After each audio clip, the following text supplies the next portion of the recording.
Hello, Sean Cleaver here from Asus Republic of Gamers, and we're here at Insomnia I-63 Festival at the NEC in Birmingham. It's the last day at the festival, and we're here with Battle X. Battle X is a military virtual reality FPS shooter, and it's here raising awareness for Stack Up, a charity supporting military veterans across the world from the UK, USA, Canada, and all other allied countries across the world. Today, we've got a free round challenge with many veterans and also some volunteers that have been around the festival. These guys and... there was a girl. There is no longer a girl. Sorry, I'll do that bit again. These guys are here competing for some lovely, lovely swag from the sponsors that have donated to Battle X, including Republic of Gamers, who are offering a ROG Strix Flare keyboard along with goodie bags that have been here at the event. We've also got Microsoft giving 2 mixed reality headsets away. Omen by HP, Razer, Overclockers, Corsair and Logitech all bundling in to give for the charity for this event. The rounds, quite simple. It's a military first-person shooter game, so you're going to get a lot of people in VR shooting everybody as they go.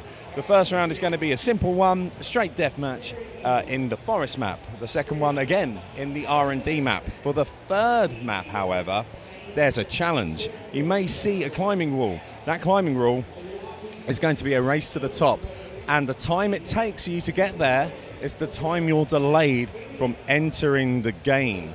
So the competitors will have to keep their headset off for the amount of time that it takes for them to climb that wall. It's a big challenge, and hopefully our volunteers are going to be ready for it. Joining us today from the Royal Dragon Gunnery is Josh Seaton, Ben Seaton from the Royal Engineers, and Mark Taylor from the Rifles, and Steve Lee also from the Royal Engineers, some of our military veterans with Stack Up. We've also got David and Dan from Special Effect Charity here in the UK as well, who are going to be making up the numbers and hopefully getting involved in some of this action. Here we are, round 1, Battle X tournament. It's already 4-1 kills for the red team. Straight in front of us, we've got Dan from Special Effects as a last-minute volunteer, making sure that he's got his ammo charged up straight away there. He's got his magazine clipped in. Of course, in virtual reality is something you're not used to. It's very hard to get into. He's being shot at the moment. Needs to try and find some cover. Down in front of him is Mark Taylor from the Rifles. He is well into cover. He's currently moving very, very quickly between his points. Being shot from behind, up on a high rise, getting somebody down. And of course, far away there in the back is Ben from the Royal Engineers. He's currently running between things. I've already seen him throw a grenade. He's about to... Looks like he's about to reload. Is he about to run? Oh, he's just run, and he's just gone straight in with a melee. Didn't get the kill, unfortunately. He's going to have to respawn on that one. All of these guys in a fully rendered 3D environment in virtual reality. For us on our screens, we can see their viewpoint, of course, but we can also see when they run in third person and see what kind of cover they're hiding behind. Of course, this is all about team games as well, because it's a team strategy, but it's a very loud arena here. It's very hard to hear what everybody's doing. It's very hard to try and create a strategy. It's just something that it's got to naturally click for these people. Dan quickly reloading his gun there, getting the magazine up. It's a little bit of a spray and pray, but you know, you might get lucky. At the moment, you've got Ben in the moment tossing a grenade through. I'm not sure they got that far. And there we go. The first round of this map is a win for the red team. And here is that red team currently fighting right in front of us, currently crouched, making sure that he's got his ammo. Might be being shot from behind at the moment. It's David from Special Effects. Special Effects, another UK charity that helps gamers with disabilities, and of course any kind of impairments being able to game as well through specialised controllers and through a lot of work effort there. Absolutely fantastic charity. It's great to have their support along today as well. Behind him is Steve Lee from the Royal Engineers. Steve is currently enjoying a very leisurely stroll through this forest. Not entirely sure if he's found anybody to kill yet, but he's armed and ready. And of course here with this red team closing it off is Josh Seaton from the Royal Dragoon Guards. He certainly knows what he's doing, although he's already been killed a couple of times, but he knows exactly where he's aiming his gun, and he knows exactly how to get into cover and utilise this forest map to the best of his abilities. At the moment, it looks like David has also got into this virtual reality medium really, really quickly. He's managing to utilise cover very well, run from point to point. seems to be using his surroundings very much to his advantage, not giving away too easy a shot to anyone. And somebody just spawned right in front of him. Quickly reloading. And he's managed to get him. So that is a great start there. Red team already seems to be going away with this with a minute left to go of round 2 of this first map. It's currently 6 kills to 7 kills because unfortunately David just got brought there, but still 1-0 to the red team as we move along. There's no drop in this as well. You're going from one battle, and as soon as you die, you're respawning straight away. There's no jolt, so you're not going to get any kind of that motion sickness between menu screens and tripping out and anything like that. You're straight back into the action, which is great because it's exactly what you need in a virtual reality environment. There's another death over there at the back for Josh. He's going to get there, though. At the moment, it's 8 kills to 9. With 17 seconds left of round 2, and there's a great little kill from David that's just happened as well. So here we are, a little bit closer to the action here for round 3 of this first map on Forest for Battle X. Steve is here. Steve is very much just beginning to get used to his surroundings in virtual reality. It seems getting deep into the action. He's certainly got the military grade wear on his boots that he needs to this, so that should be good. Josh at the moment as well. He seems to be perched on top of a rock. As you can see, we can see exactly what they're seeing in virtual reality on our screens. But for them, they've got that full 360-degree view, and maybe not, as we've been speaking to some of these versions, the exact fear, but you get the exact appreciation that anything can come from literally anywhere, especially in virtual reality. As David from Cecil Effect just found out there, as he was hiding behind a rock, but still managed to get fragged by somebody.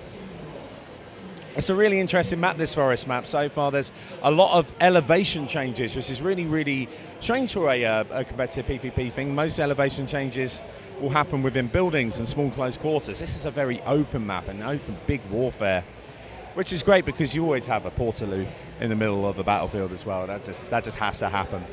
You never know when you're going to need to go to the toilet in the middle of a battle. Okay. Shots on the Royal Dragoon Guards there. Shooting and unfortunately not getting the kill. And that is both Steve and Josh who managed to let the side down there. At the moment, though, the red team are winning. And it could be that David is keeping this team alive here. It's currently 7-6 to the red team. Of course, the way you reload on these things is actually quite similar to real life. You've got a virtual belt around your waist, and you basically use one of your hands with the Vive controller or virtual reality controller to pick up your magazine and load it manually into your gun from the bottom. You also, of course, have a limited amount of ammo, and that's the one thing you can see there, that there are people shooting, not emptying their ammo crate, but going straight for the reload as soon as it's got a good opportunity to make sure they're not being caught out from the lack of ammo on there. Steve at the moment trying to change between the pistol as he is running out of ammo. You can see he's being caught out there. But it doesn't matter. The red team won this round. 2 wins to 1 for this Forest map. And here we are, ready to start round 2 of this Battle X military virtual reality first-person shooter. Red team won that round, and you've got to say, this will get competitive. There are military veterans here, so there's going to be some bragging rights involved. But not only that, you've got Ben on this side and Josh on the other side, who are brothers. And if you're going to get any kind of battle, it's going to be a brotherly battle. Second map here is going to be in the R&D facility. The R&D facility, much more close quarters than we have seen in the previous map with Forest. Certainly a lot of room for cover, certainly a lot of room for quick close combat battles. Are we going to see people with these big rifles that are going to be just spraying and praying as soon as they come up on somebody, or is somebody going to be very, very sneaky and use a good little pistol? Already straight away, Mark is throwing a nice grenade. It's a little just been criticised there, saying, has he thrown that grenade a little bit slowly? I mean, I don't know how you throw a grenade. I mean, I suppose you don't want it to blow up in your hand, but, you know, you want it to go. So here we go. We've got a nice little supply drop there that Marcus just found. Straight into a cupboard. He's picked it up, making sure his back is clear and going along with his squad mate right there.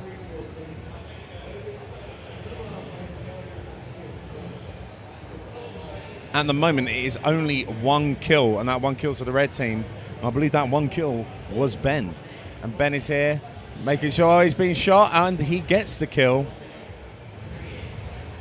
Of course, the thing is, a virtual reality, when you are in that space, you don't really have a massive conception of where you are in real life. So it's obviously very careful. It's good that we've got everybody here managing the health and safety of these people as they're playing.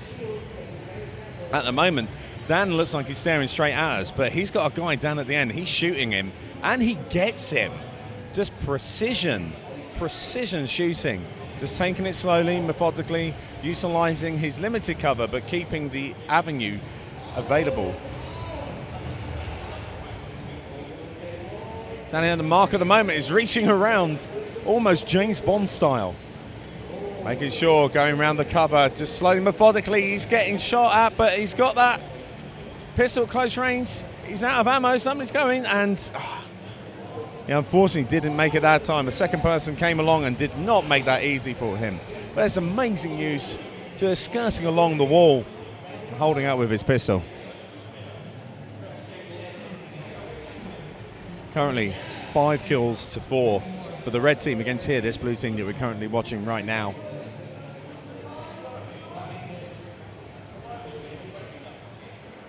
Mark up right there, he's just been upgrading his gun. Joss at the moment is creeping through the map. He's being shot at, but he's not entirely sure where from.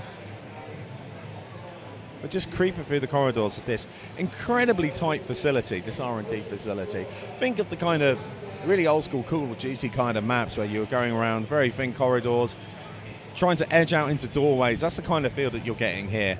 And of course, you've got that slightly futuristic, edgy feel with a lot of smoke, a lot of fans, a lot of noise as well that's going to be in the map. That's just like ambient noise that really covers over things like footsteps. Today, though, not right for the blue team. Red team take this first round. Let's see how these guys can get back in. So here we are, second round. Blue team have got a kill already, and David is very much into this. He's got the virtual reality median down. He looks like he's a pro in virtual reality. We'll have to find out what he's got at home, whether he's got a headset or anything like that. But he's managing to walk around the map, not just rush around the map, but take stock of where he is, crouch down. Oh, and he's just got somebody straight from behind. And it was his special effect colleague, Dan, that he just managed to frag right there. There is going to be some words in their Oxfordshire offices for sure after this event. Here we are, Steve, at the moment, just edging around the corners. He's using the bow, and the bow has been a very controversial weapon. I've already heard in between the break between rounds, it takes a long time for you to pull back for that maximum attack, and you have to fire it so quickly in order to get such a precise shot with that bow. Finally, of course, Joss at the end, brother of Ben, seems to be prevailing this round in the Battle of the Brothers. And the red team again seems to be prevailing against the blue team. It's currently 4 kills to 2 this round. Oh, and that bow explodes, but it didn't hit his mark. Steve currently getting out a pistol, but in between changing weapon, just took too long and didn't get into enough cover to get rid of it.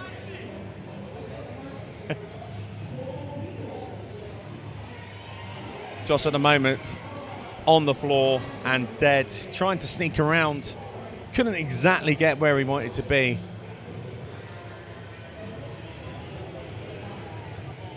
At the moment, you got to say, this could be, again, the gaming charity of special effects, keeping this team in it. And he is so good. David straight away manages to frag Mark as he goes around the corner. 7 kills, died 5 times. On the blue team, you have Ben with 9 kills, but these 2 guys at the moment seem to be the MVPs for each team.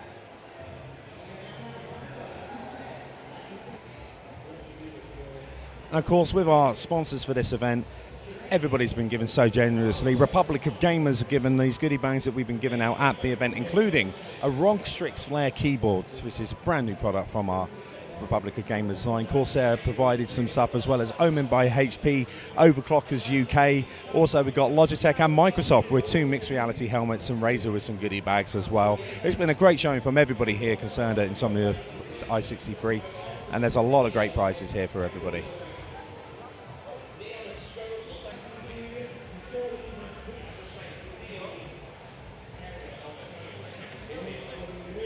So, right there, Ben just got 8.7 seconds. What's happening right now, before this third round, is the time difference is being calculated. So people are climbing up this wall and managing to bounce it. And Mark almost just got there and he couldn't quite get there. 4.3 seconds though. What's happening here is everybody's handicap for the next round. The quicker they get up there, the less time they'll have before they can put on their helmets, on visors in this case, for virtual reality. So the longer you take, the longer you'll be out of the game. So at the moment, Mark's okay with a 4.3. And Ben with an 8.7. So there's a definite advantage already here for the blue team, who are behind in this series and they need to come back.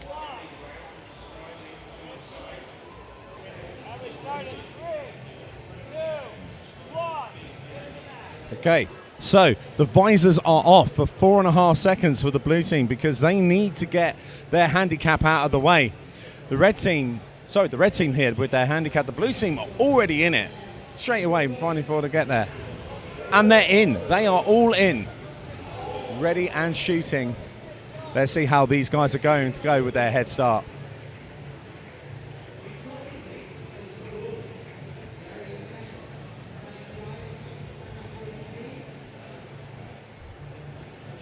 So we are, this final map, this factory map. We got Mark already there on the floor, crouching around, making sure he's going to utilize everything. And we got Ben right there getting a melee kill straight away. He's already got his gun out, close up, rushing the enemy right there.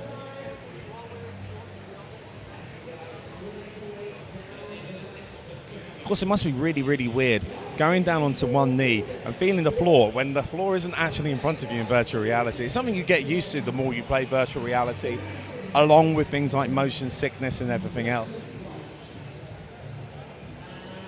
Of course, motion sickness is one of the things that people can get, and people can get nauseous, and they might get a little unsteady on their feet in virtual reality because it does completely change your senses of where you are. But there are ways to combat that, and the more you get involved in it, the better it is. And this is why you can see some of these military veterans getting down on the ground and getting really low and into the action, because it's really immersing them in the game and what they're doing.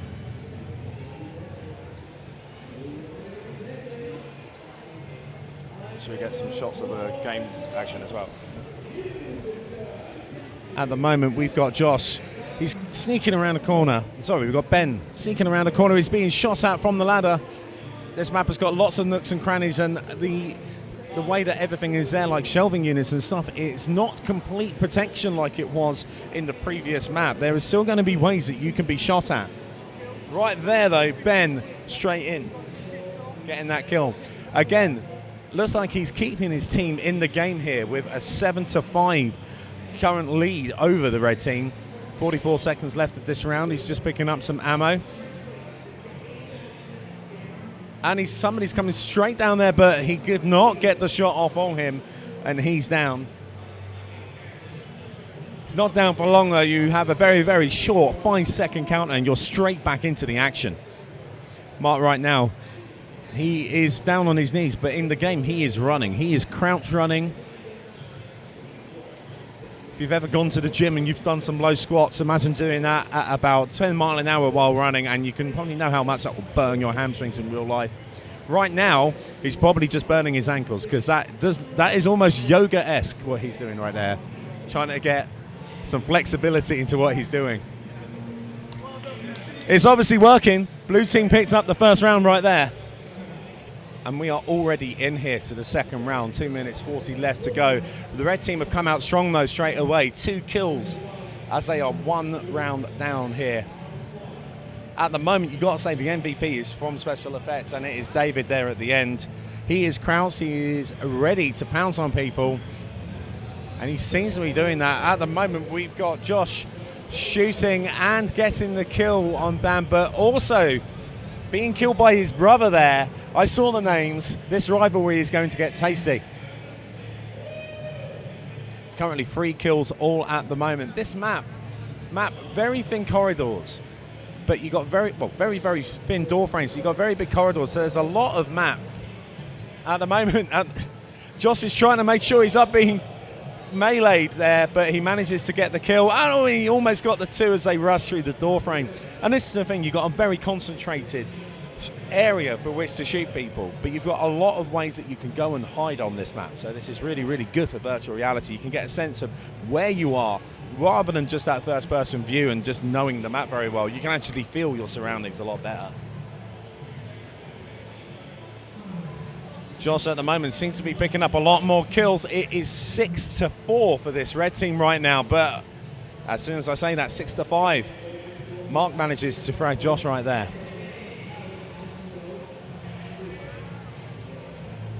Steve at the moment is getting a gun. Oh, and something exploded right in front of him. Was that a grenade? Was that the flaming arrow? I can't tell from this way, but he is getting bees betting killed a lot, unfortunately. Part of that, of course, is bad timing of where you are. You can't really control that. If somebody comes around the corner and absolutely hits you with a melee weapon, you're going to get killed very quickly. It's just making sure that you can keep moving. Anybody else that's been playing any other competitive games that involve first-person shooting, you know you need to keep moving, or you need to lock down an area and make sure all of your surroundings are covered. And you normally get that with teammates. Here, obviously it's a bit loud, so these teammates can't communicate that much, but you can see the people, especially the military people, just getting used to that and making sure that they know an area and they can cover it very well.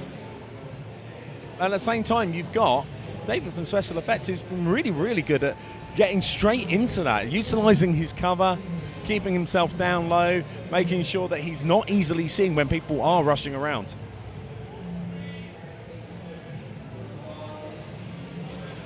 And that was a blue team win. That is 2-0 to the blue team. And here we are at the end of the game. The scores are currently being tallied, but goodie bags for everybody here, courtesy of Asus Republic of Gamers. For everybody for competing. It's a really, really good time to have. And of course, you know, if you get a bit warm in virtual reality, there's a change of t-shirt in there, so that's always good. Okay, so we have a clear winner here of individual effort. The clear winner with 17 points is Ben. Congratulations. You win a prize. I don't have the prize. Do we have the prize here, or is it? No, we'll take him over. We're going to take you to our stand later and we'll get you the prize for that. Yeah, everybody, thank you very much for competing. How did you find it? How good was it? It's a very good game. I've enjoyed this quite a lot. It'll get kids off the sofas as well when it goes live. Yeah, it's surreal. Like saying the real life applications, the exercise with, you know, gaming experience and virtual reality. It's amazing. I had great experience though. I got virtual reality teabagged by this guy. I couldn't believe it. I was like, what? So that's it. It transfers over into virtual reality. That was the worst thing I've ever had. Great experience, plays really, really well. Yeah, definitely going to pick it up when it comes out. It was one of my first VR experiences, so it was really good. Right, enjoyed it. So it was a lot of fun. It took a few minutes to get used to, but it was actually a lot of fun. Really a lot of fun. I'm here with Ben Season here from the Royal Engineers. Tell us a little bit about your military background. I've been with the Royal Engineers for quite some time now. Served quite a lot around the world. Afghanistan, Jordan, Sierra Leone, all the sunspots. And here this weekend playing BattleX. And you've been playing the game, obviously you're a gamer yourself, I can see by your very colourful top. Very colourful tag. How have you been enjoying the event and enjoying your time here with BattleX? It's been a fantastic event, and this game's brilliant. I've not played anything like it before. It's the first VR FPS game I've ever played. I'm sure there may be a couple out there, but I've not seen any like this. It's a brilliant game to come along. And I presume, obviously, you've been in combat and you've been in situations that the game's trying to replicate. How does it translate? It translates visually, sort of, but I would definitely say it doesn't quite get the fear of God going through you like the real thing.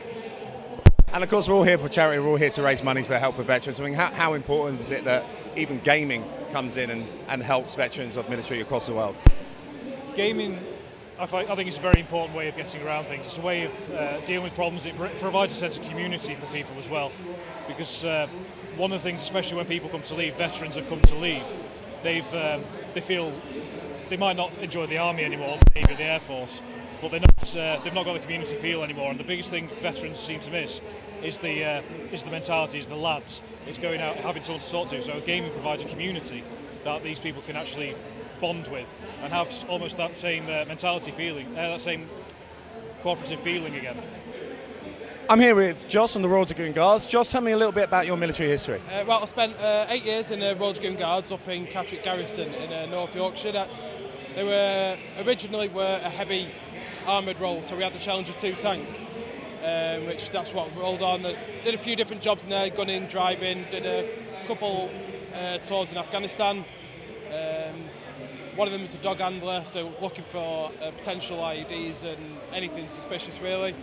And that was, but when we were in Afghan, most of it was on foot instead of on vehicles. So most of our training build-up was all infantry work, was all doing footwork, building clearance and stuff like that really.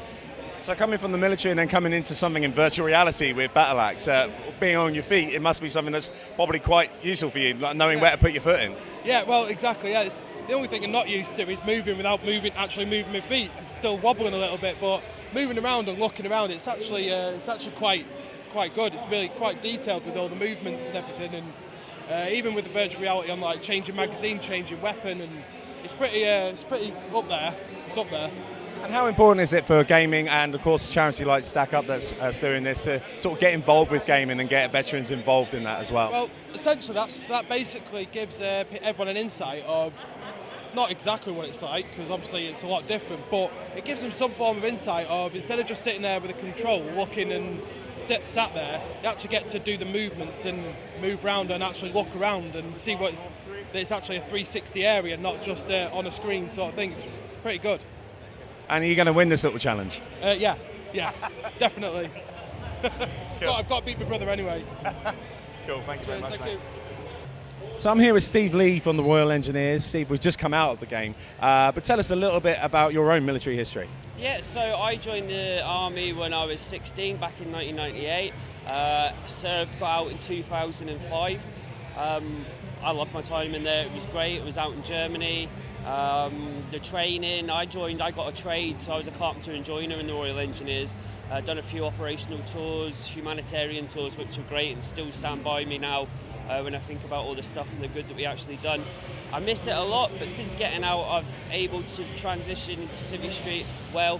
I always had ambitions of going into further education prior to the Army, so when I got out I went to uni, got a degree in construction management. I've been working in the oil and gas industry, but unfortunately a couple of years ago I took not well, and that's when Stack Up got involved with me, and since then I've been volunteering for them.